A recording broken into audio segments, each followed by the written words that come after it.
जब सब लोग उस तरफ देखते हैं तो संजू ने बियर का बोतल तोड़ा था और वो उसे लेकर उमंग की तरफ बढ़ रही थी। यह देखकर सभी लोग शॉक में आ जाते हैं। तभी संजू का एक दोस्त करण उसकी तरफ बढ़ता है और उसे कमर से पकड़कर उठाते हुए कहता है, अरे ओ झांसी की रानी, क्यों किसी और के साथ पंगे कर रही हो? मैं क्या काम हूँ रोज तुम्हारी जाति सहने के लिए? उसकी बात सुनकर संजू उसके हाथ पर बियर की बोतल से मारते हुए कहती है, इस गधे की हिम्मत कैसे हुई मुझसे ऐसी बातें करने की? मैं इसे छोड़ूंगी नहीं। उल्लू के पट्टे, रुक तू, कहकर वह अपने हाथ को छुड़ाने लगती है, लेकिन उसके बाकी सब दोस्त लोग आ जाते हैं और फिर संजू को पकड़ लेते हैं।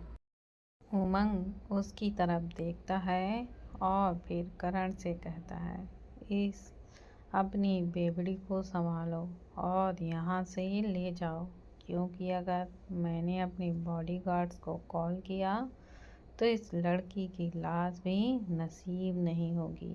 You god damn it. Sanju अपने हाथ पर वैसे ही चलाते हुए कहती है, तेरी हिम्मत कैसे हुई मुझे बेवड़ी कहने की? मैं तुझे 2 टुकड़ों में काट कर खा दूंगी। उमंग उसे इग्नोर करता है और फिर दूसरी तरफ चला जाता है। उज्जवल जो यह सब कुछ देख रहा था वह उमंग के पास जाता है और कहता है, क्या हुआ? अच्छी खासी तो है लड़की। उमंग अजीब नज़रों से मुस्कुराता और कहता है, शायद वह मुझे जानती नहीं है ना, इसलिए वह ऐसे बिहेव कर रही है, वरना दुनिया में करोड़ों लड़कियां मेरे पीछे घूमती हैं और मैं इन जैसे इडियट से दूर रहना ज़्यादा ही पसंद करता हूँ। दूर और इसके शक्ल से ही घमंड साफ नज़र आ रहा है। मुझे वह लड़कियाँ पसंद हैं जो सीधी सादी इनोसेंट हो। उज्जवल कहता है, अरे वाह, जो खुद एक नंबर का कमीना हो उसे क्या भगवान छप्पड़ फाड़ के सीधी सादी लड़कियां देगा? उमंग कहता है, मैं नहीं हूँ, क्योंकि मैंने आज तक किसी लड़की की तरफ आँख उठाकर भी नहीं देखा है। मैंने सिर्फ अपने प्रोफेशन को चुना है। तुम लोगों की तरह मैं बिल्कुल नहीं हूँ, इसलिए अपने आप से मुझे जज मत करो। और हाँ, कुछ दिन बाद मेरा कंसर्ट, देखना उस दिन कितने तादाद में लोग वहाँ जमा होते हैं। उज्जवल कहता है, चल देखते हैं, कोई अच्छी सी हॉट बंदी मेरे लिए भी स्टेबल कर देना। घर में तो किसी और को चुन चुका हूँ, लेकिन अक्सर जिससे हम दिल लगाते हैं वह छोड़ कर जाता है तो बहुत तकलीफ़ होती है, इसलिए मैंने अभी उसे पेंडिंग में रखा है। दिल्ली जाकर मैं उसे डाउनलोड कर लूँगा। उसकी बात सुनकर उमंग मुस्कुराता है और फिर वहाँ से चला जाता है। इधर मानवी भी धीरे धीरे पी रही थी तो अचानक से उसे अपने पेट में बहुत तेज़ से दर्द होता है। वह जल्दी से अपने पेट को पकड़ लेती है और अपने रुमाल को निकालकर अपने मुंह में रखकर खांसती है तो उसे नज़र आता है कि उसके रुमाल में हल्के खून के धब्बे लगे थे, जिसे वह तुरंत फेंक देती है। तभी पीछे से अभिनय आते हुए कहता है, क्या हुआ मेरी जान, यहाँ पर तुम क्या कर रही हो? मानवी जल्दी से अपने मुंह को साफ करती है और उसकी तरफ पलट कर कहती है, तुमने मुझे रात में कितना परेशान किया है और तुमने मुझे इतनी जोर से काटा क्यों था? देखो अभी तक निशान है, कहकर वह अपने गले पर दिखाती है, जिसे देखकर अभिनय हंसते हुए कहता है, यह तो मेरा प्यार है हाँ हाँ, चलो डांस करते हैं। यह कहकर वह उसे लेकर जाने लगता है तो मानवी कहती है, मुझे अच्छा नहीं लग रहा है, तुम जाओ। अभिनय कहता है, तुम्हें अच्छा नहीं लग रहा है तो मैं कैसे अकेले डांस करता सकता हूँ? नाचेंगे तो साथ में, वरना दोनों नहीं नाचेंगे। चलो कुर्सी में बैठकर सबका डांस देखकर एंजॉय करते हैं। यह कहकर उसे सहारा देकर ले जाता है। मानवी की आंखें हल्की सी नम हो गई थी, लेकिन वह बिना कुछ भी रिएक्ट किए अपने आंसुओं को पोंछ लेती है। इधर ऐश्वर्या और शौर्य दोनों वॉशरूम रोमांस कर रहे थे। ऐश्वर्या बार बार शौर्य के हाथ को पकड़कर अपनी कमर में रख रही थी और शौर्य अपने हाथ को हटा रहा था, जिस कारण ऐश्वर्या को गुस्सा आ रहा था। वह चिढ़कर कहती है, देखो अगर तुम ऐसे ही रहो ना तो बता दे रही हूँ, गोवाओं में देखो और बंधुओं की कमी नहीं है, किसी को भी ले जाऊंगी अपने साथ। यार, एक लड़की अपनी जवानी तुम पर लुटाने के लिए एकदम तैयार है और तुम उसकी जवानी को लेने के लिए तैयार नहीं हो। यह क्या है? शौर्य कहता है, तुम्हें पता होगा ना हम भेड़िए कैसे होते हैं, अपने फीमेल के लिए हद से ज़्यादा पॉजिटिव, किसी और को नज़र उठाकर करीब आने नहीं देते, और एक बार हम उसे अपना बना ले तो उसे मुंह भी नहीं मोड़ सकते। तो तुम भला इतना क्यों उतावली हुई जा रही हो? और मुझे हमेशा तुम किसी और के पास जाने की धमकी मत देना, क्योंकि मैं तुम्हें इतनी आसानी से मुझे छोड़कर जाने नहीं दूंगा, क्योंकि यह मेरा दीवानेपन का प्यार है। यह कहकर वह उसे कमर से पकड़कर उसके होंठों पर अपने होंठ रख देता है और उसे बड़े फैशन के साथ किस करने लगता है। धोनी वहाँ पर खड़ी चुपचाप सब लोगों का डांस करते हुए देख रही थी। तभी पीछे से विक्रम आते हुए कहता है, क्या हुआ? धोनी कहती है, मुझे चक्कर चक्कर लग रहा है, जिस कारण मैं डांस नहीं कर रही। उसकी बात सुनकर विक्रम कहता है, चक्कर आ रहा है? मतलब तुम्हारी तबीयत ठीक नहीं है तो तुम यहाँ पर क्यों आई हो? चलो चलते हैं जल्दी से। धोनी कहती है, आदमी की तबीयत खराब होने पर सबका मज़ा क्यों किरकिरा कर रहे हो? मुझे नहीं जाना, चुपचाप बैठो।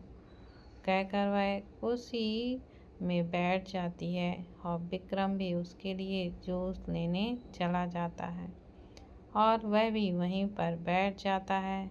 इधर वीर कल्पना को अपने साथ डांस करा रहा था और सब लोग उनके अगल बगल खड़े होकर नाच रहे थे। कल्पना को बहुत अजीब सा लग रहा था, क्योंकि वह कभी भी ऐसे डांस नहीं किए थी और वीर उसे कंफर्टेबल फील कराने के लिए उसके साथ ही नाच रहा था। इधर ऑनी का अलग ही सीन चल रहा था। वह बेड़का के 5 शॉट मार चुकी थी, जिस कारण उसे आज मैं ऊपर आसमान नीचे, आज मैं आगे वेद मेरा पीछे गाना गाते हुए वह चल रही थी। वेद, जो कि इम्पोर्टेंट कॉल आ जाने के कारण थोड़ा सा दूर चला गया था, क्योंकि डीजे की आवाज़ कुछ ज़्यादा ही थी। जब वह वापस आता है तो देखता है अवनी जमीन पर बैठे अपना सिर ऊपर करके सबको देख रही थी। वेद अपनी आंखों को छोटी करता है और उसके पास जाकर कहता है, यह क्या हरकत है तुम्हारी, और तुम यहाँ पर क्या कर रही हो? उसे देखकर अवनी मुस्कुराती है और उसके गले पर अपनी बाहें डालते हुए कहती है, मेरी जान, मेरे श्याम, मेरे जाने बहार, तुम कितने ज़्यादा हैंडसम हो। तुम्हें देखकर मेरा तन बदन में आग लग जाती है। उसकी बात सुनकर उसके मुंह से आते हुए इस समेल को सुनकर वेद की पकड़ उसके कमर पर टाइट हो जाती है और वह गुस्से से कहता है, तुमसे किसने कहा था ड्रिंक करने के लिए? होनी कहती है, मैंने उससे पानी मांगा था तो उसने मुझे दारू पिला दिया। मारो उसे जाकर। वेद एक लंबी गहरी सांस लेता है, कहता है, चलो रिजॉर्ट चलते हैं। कहकर वो उसकी तरफ अपनी पीठ के बल बैठ जाता है तो होनी उसके ऊपर बच्चे की तरह चढ़ जाती है और उसके बाद वेद बिना किसी को बताए सीधा रिजॉर्ट के लिए वहाँ से निकल जाता है। कुछ देर बाद वह दोनों जब रिजॉर्ट पहुँचते हैं तो वेद उसे सीधा अपने कमरे में लेकर चला जाता है और उसे एक पॉलीथिन देते हुए कहता है, इसमें तुम्हारे कपड़े हैं, जाओ बदल लो। उसकी बात सुनकर होनी उन सभी कपड़ों को पॉलीथिन से निकालकर ज़मीन में फेंक देती है और उस पॉलीथिन को वेद के सिर पर डालकर उसे कमर से पकड़कर अपने पास खींच उसके ऊँट पर अपने ऊँट रख देती है। वेद, जिसे इस चीज़ की जरा सी भी उम्मीद नहीं थी, वह पूरे तरीके से फ्रीज हो चुका था। होनी उसके ऊँटों को शक कर रही थी, लेकिन पॉलीथिन होने के कारण उसे वेद के ऊँटों का टेस्ट महसूस ही नहीं हो रहा था।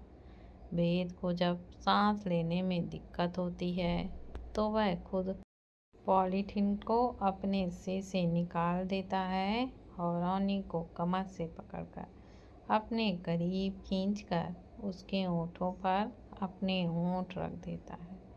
होनी उसके सीने पर मारते हुए कहती है, गधे, मुझे सांस लेने में दिक्कत हो रही है। वेद उसे एक बार फिर से अपने और करीब खींचकर उसके ऊँटों पर अपने ऊँट रख देता है और उसके ऊँटों पर वाइटली किस करने लगता है और अपने हाथ से उसके पूरे शरीर को सहलाने लगता है। होनी उसकी तरफ इनोसेंट नज़रों से देखती है और कहती है, उज्जवल कह रहा था वह मुझे प्यार करने के टिप्स सिखाएगा। मैं पहले उससे सीख लूँगी, उसके बाद तुमसे प्यार करूँगी। वेद उसे लेकर वॉशरूम की ओर चला जाता है और उसके कपड़े निकालकर उसे बाथटब में बैठाते हुए कहता है, चुपचाप नहा लो, मैं तुम्हें बाद में सिखा दूँगा। उसकी बात सुनकर होनी ताली बजाते हुए कहती है, तुम मुझे प्यार करना सिखाओगे? जिसे खुद प्यार करना नहीं आता हमेशा मुझे डांटता रहता है, मारता रहता है, मुझ पर गुस्सा करता रहता है। हाँ, तुम्हें पता है मैं तुमसे बहुत नफरत करती हूँ क्योंकि तुम मुझे हमेशा मारते रहते हो। मैंने सोचा था कि तुमसे प्यार से बर्ताव कर कर तुम्हें छोड़ कर चली जाऊंगी ताकि तुमने जो मेरे डैड के साथ किया उसका बदला ले सकूं। लेकिन तुम यहाँ कहकर वो अपने दिल पर इशारा करती है और कहती है, यहाँ पर उतर रहे हो, जिस कारण मैं तुम्हें चोट नहीं पहुँचा पा रही। लगता है जैसे मुझे इस दिल को निकाल कर फेंकना होगा, तभी मैं तुम्हें नुकसान पहुँचा पाऊँगी, वरना मैं खुद दर्द में रह जाऊँगी, लेकिन तुमसे दूर नहीं हो पाऊँगी। तुम मुझसे बहुत नफरत करते हो, तुम सिर्फ मुझे पाना चाहते हो ताकि तुम मेरे डैड को दर्द दे सको, लेकिन अनफॉर्चुनेटली मिस्टर आशा, तुम ऐसा कभी नहीं कर पाओगे क्योंकि मैं मर जाऊंगी, लेकिन तुम्हें खुद के करीब कभी भी नहीं आने दूंगी, कभी भी नहीं। उसके बाद वो रोते हुए कहती है, तुम्हें पता है जब मैंने तुम्हें पहली बार देखा था तब मुझे लगा कि मुझको मिल गया, लेकिन जब तुम मुझसे गलत बिहेव करते हो तब मुझे बहुत ज़्यादा गुस्सा आता है। मन करता है तुम्हें जान से मार दूँ। फिर वह हंसते हुए कहती है, एक बार मारने से आदमी मरता है, और अगर उसे छोड़कर चले जाओ या उसे ऐसी तकलीफ दो जिससे वह कभी बाहर ना आ सके तो बहुत मज़ा आता है। लेकिन उसे धक्का देती है। वेद, जो उसकी बातें सुन रहा था, वह अपना सिर नीचे कर लेता है और अचानक उस वॉशरूम में पूरी तरीके से ठंडक पड़ जाती है। वेद के नस साफ नजर आ रहे थे। वह अवनी की तरफ घूर के देखता है और कहता है, नक्शे में अक्सर लोग सही कहते हैं और मैं तुम्हें कोई नुकसान नहीं पहुंचाना चाहता, लेकिन मैं तुम्हें खुद से दूर भी नहीं कर सकता, चाहे कितनी भी नफरत क्यों ना हो। तुम मुझसे नफरत करती हो, ठीक है, कल तुम मुझसे और नफरत करोगी और खुद से भी नफरत करोगी। I love you baby. अगली सुबह होने की नींद खुलती है तो वह देखती है उसके कमर पर किसी का भारी हाथ था। वह जब अपनी आंखें खोलकर उस तरफ देखती है तो वहाँ पर वेद बिना कपड़ों के लेटा हुआ था और उसका एक हाथ उसके कमर के चारों तरफ कसा हुआ था, जैसे अवनी उसे छोड़कर भाग जाएगी।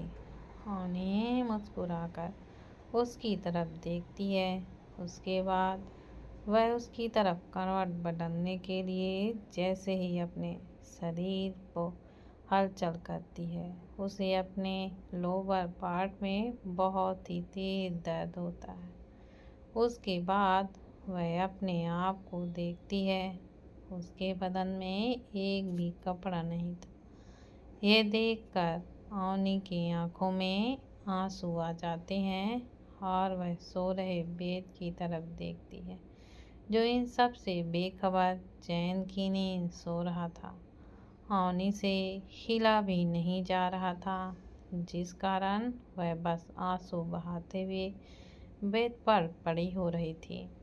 उसके रोने की आवाज़ सुन वेद अपनी आंखें खोलकर उसकी तरफ देखता है और वापस अपना चेहरा दूसरी तरफ करके सो जाता है। यह देख कर अवनी और जोर से रोती है।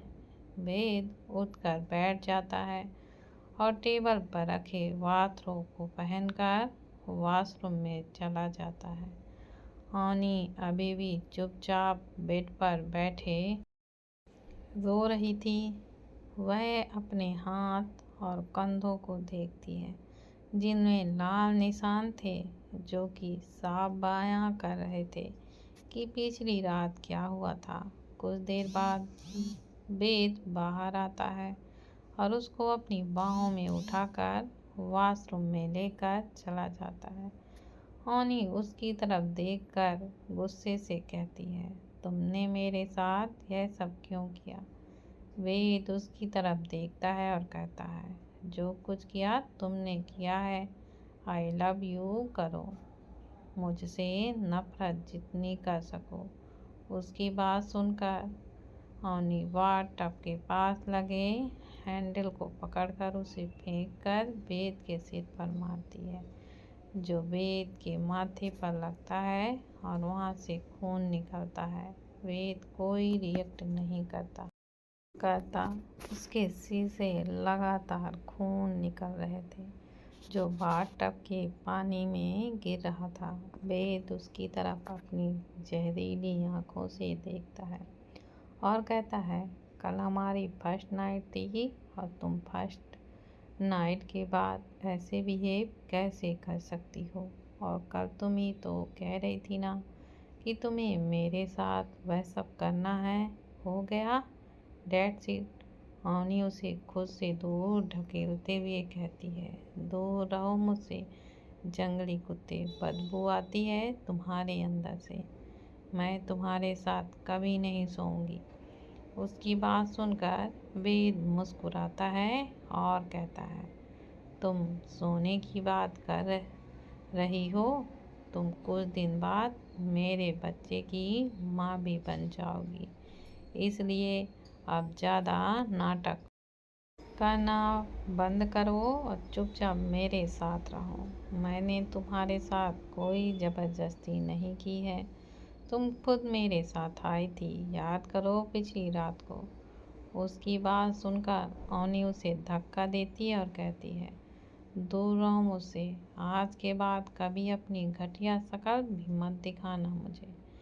वे जो कि कब से शालीनता के साथ उससे बात कर रहा था, जब वह देखता है कि ओनी कुछ ज़्यादा ही ओवर रिएक्ट कर रही है, तो उसे बाल से पकड़कर उसके चेहरे को अपने बिल्कुल करीब लाकर उसकी आंखों में आंखें डालकर गुस्से से कहता है, नाटक कर रही थी ना मुझसे प्यार से बर्ताव करने का, लो मैंने तुम्हारे नाटक को सच ही कर दिया। और जहाँ तक बात है मुझसे दूर जाने की, तुम चाह कर भी नहीं जा सकती, कहकर वह फिर से शावर को ऑन कर देता है और उसे नहलाकर वापस कमरे में ले जाता है।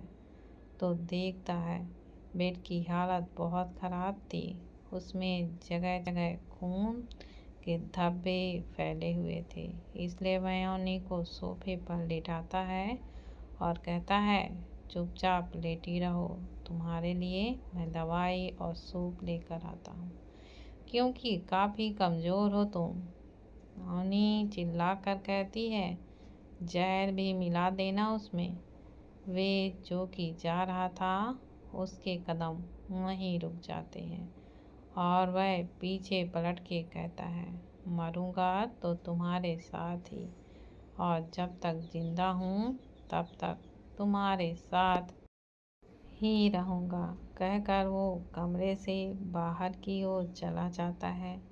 ओनी फिर से रोने लगती है, वह बेड की तरफ देखती है तो उसे सारी धुंधली चीज़ें याद आने लगती हैं। लास्ट नाइट ओनी की बात सुनकर वेद उसे वॉशरूम में ही छोड़कर कहीं चला जाता है। उसके बाद वह उसके लिए कुछ दवाई लेकर आता है और उसे देते हुए कहता है, इसे खा लो, सारा नशा उतर जाएगा। ओनी उसके हाथ से दवाई लेकर फेंकते हुए कहती है, रात यह बाकी है, बुझ गए दिए।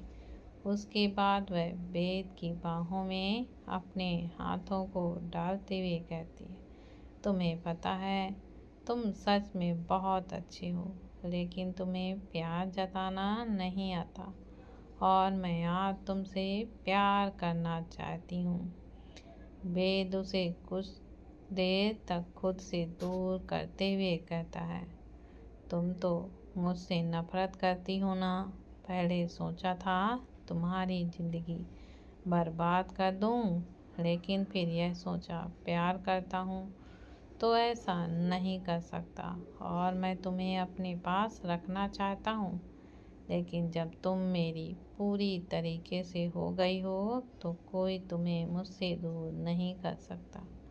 ओनी उसकी बात सुनकर मुस्कुराती है और कहती है, तुम्हें पता है तुम ना ऐसे बहुत सीरियस बातें करते हुए बहुत हॉट लगते हो और मेरा मन करता है, कहकर उसके चेहरे को अपने हाथों में पकड़कर उसके होठों पर अपने होठों को रख देती है।